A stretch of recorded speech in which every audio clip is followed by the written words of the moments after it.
নির্বাচনের পর বর্তমান সরকার আগামী অন্তত ২ বছর বিদ্যুতের দাম বাড়াবেন না বলে সেই রকম একটি কথা বলেছিলেন, কিন্তু সারা বিশ্বে আসলে জ্বালানি তেলের যে মূল্য বৃদ্ধি, সেই প্রেক্ষাপটে সরকার আসলে সেই অঙ্গীকার থেকে সরে আসতে বাধ্য হচ্ছে বলে কি আপনি মনে করেন কিনা? আমি যদি খুব ব্যাখ্যা না করে উত্তর দেই, আমার মনে হয় ওইটা সরকার যেটা ঘোষণা দিয়েছে সেটা সে রক্ষা করছে না। ইচ্ছা করলে রক্ষা করতে পারত, কারণ যখন এ ধরনের ঘোষণা বা চিন্তা আসে তখন তো সম্ভাব্য সমস্যাগুলো কি কি সেটা সরকারের না জানার কথা না। এটা একটা কথা, কারণ এই যে জ্বালানি তেলের দাম ওঠানামা এটা হইতেই পারে। আর একটা হচ্ছে বড় খবর যে তারা যখন এই কথাটা বলল তখন কে না জানে যে আমাদের এই জ্বালানি খাতকে যেভাবে নানাভাবে আর্থিক অনেক বেশি খরচের খাত হিসাবে পরিণত করা হয়েছে, এই সংকট আছে। সুতরাং ওইটা তারা প্রতিশ্রুতি সরে আসতে বাধ্য হয়েছে আমি তা মনে করি না, বরঞ্চ আমি বলবো যে তারা এক্ষেত্রে কিভাবে বিগত দিনের সংকট মোকাবেলা করা যায়, তারা যদি আমাদের দেশীয় বিশেষজ্ঞ তাদের সহ অন্যদের সাথে কথাবার্তা বলতো তাহলে বিকল্প পথ পেত।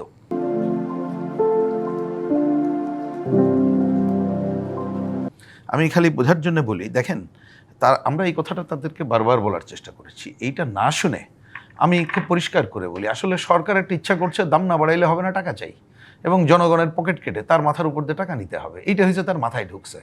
ঢোকার পরে কোম্পানিগুলোকে বলছে তুমি প্রস্তাব দাও, এবং এইখানে আমাদের বিআরসি তার তো কাজই এইটাই যে তখন এইটা করে একটা বুদ্ধি টুদ্ধি বাইর করবে। এরা যদি বলে কথার কথা 10 টাকা বাড়াও, সে তখন এটা মিনিমাইজ করে বলবে আচ্ছা 10 টাকা দরকার নেই, এইটা বাড়াইলাম আর কি। এইখানে কোনো যুক্তি টুক্তির ধার তারা ধারে না, সুতরাং এটা তারা করছে। যার জন্যে আমরা এইবারের অন্য যে কোনো সময়ের তুলনায় এইবার যে গণশুনানিতে অংশ নিলাম গত 2 দিন ধরে, আজকে সহ আর কি, গতকাল এবং আজকে, আমরা কিন্তু প্রথমে যে কথাটা বলেছি এটা বোঝার জন্য বলি, সেটাই আমাদের প্রধান কথা। সেটা হচ্ছে যে আমরা মনে করি, আমরা অনেকদিন ধরে এটা কাজ করি, বিশেষজ্ঞদের সাথে কথা বলেছি, যদি আলাপ আলোচনা করা যেত তাহলে বিদ্যুতের দাম কিভাবে অতীতে যে সংকটগুলো হয়েছে উত্তরণ করে কমানোর দিকে কিভাবে যাওয়া যেত, এই পথ দেখানো যেত। বাংলাদেশের বিশেষজ্ঞ সহ অন্যরা আমরা দেখাতে পারতাম বলে আমরা মনে করি। যুক্তিতর্ক দিয়ে গ্রহণযোগ্য হবে কিনা পরের ব্যাপার, কিন্তু এটা করবে কে? বিআরসি এর আগে আমরা কিন্তু অনেক আগেই একটা জোর জুলুম করে একটা গণশুনানি করাইছিলাম, কিন্তু পরে তারা এটা কিন্তু তারা কি বলে এটাকে যে অন্তর্ভুক্তই করে নাই লিখিত। কেন? কারণ তাদের আইন এইটা নাই। যার জন্য আমরা প্রথম দিন বলেছি যে আপনি আগে আইন পরিবর্তন করেন। এত বড় একটা অভ্যুত্থানের পরে আপনি সংবিধান সংস্কারের কথা বলতেছেন, তা বিএসসির আইন সংস্কার করবেন না কেন?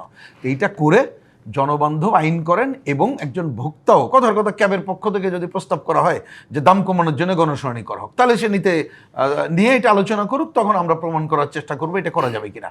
আমরা প্রথমে সেটা দিয়েই শুরু করেছিলাম, কিন্তু তারা এটা শোনে নাই।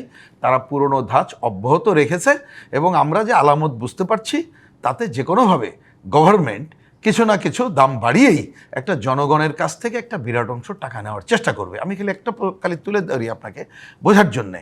আমরা যেটা বলেছি যে এই ধরনের যখন গণশুনানি এই ধরনের প্রতিষ্ঠানকে দিয়ে করা হয়, তার তো একটা প্রধান কাজ হচ্ছে জনস্বার্থ রক্ষা করা।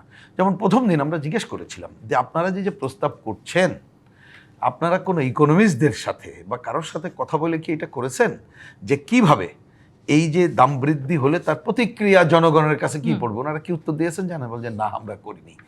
প্রসঙ্গক্রমে আরেকটা বলি, এটা ইন্টারেস্টিং, আগের তুলনায় এইবার বিআরসির টেকনিক্যাল কমিটি এইবার কিন্তু প্রথমে গতকাল যে বাল্ক মূল্য বৃদ্ধি সেখানে কত টাকা বৃদ্ধি করবে বলে নাই, তারপর উনি বলছে যে সরকার কি পরিমাণ ভর্তুকি দেবে তার উপরে নির্ভর করবে।